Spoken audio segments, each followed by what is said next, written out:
మరి ఈ బడ్జెట్ నిజంగా రాష్ట్రానికి, రాష్ట్ర ప్రజలకి పూర్తిగా ఉపయోగపడుద్ది, ప్రయోజనం చేకూరుతుందని చెప్పి ప్రజలకు పూర్తి విశ్వాసం ఉంది. మరి ఈ బడ్జెట్‌లో ఒకవైపు అభివృద్ధి, ఒకవైపు సంక్షేమం.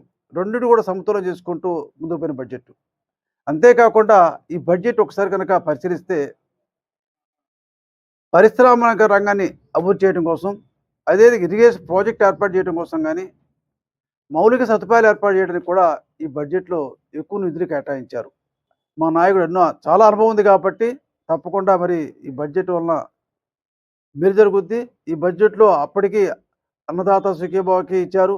అదేవిధంగా మనకి తల్లికి వందనం కూడా ఈ ప్రభుత్వం నిధుల్లో మరి కేటాయించడం జరిగింది. అది ఇండస్ట్రియల్ ఇన్సెంటివ్స్ కూడా గతంలో ఇన్సెంటివ్ ఇవ్వకపోవడం వల్ల కూడా ఇండస్ట్రీ చాలా సిక్కైపోయినాయి. ఇండస్ట్రీస్ కూడా మంచిగా నిధులు కేటాయించడం జరిగింది. మరి ఈ విధంగా ఈ బడ్జెట్ తప్పకుండా మేము స్వాగతిస్తా ఉన్నాం. తప్పకుండా ఈ యొక్క బడ్జెట్ వలన రాష్ట్ర ప్రయోజనానికి మేలు జరుగుద్ది, రాష్ట్ర ప్రజలకు మేలు జరుగుద్ది అని భావిస్తూ సెలవు తీసుకుంటున్నాను.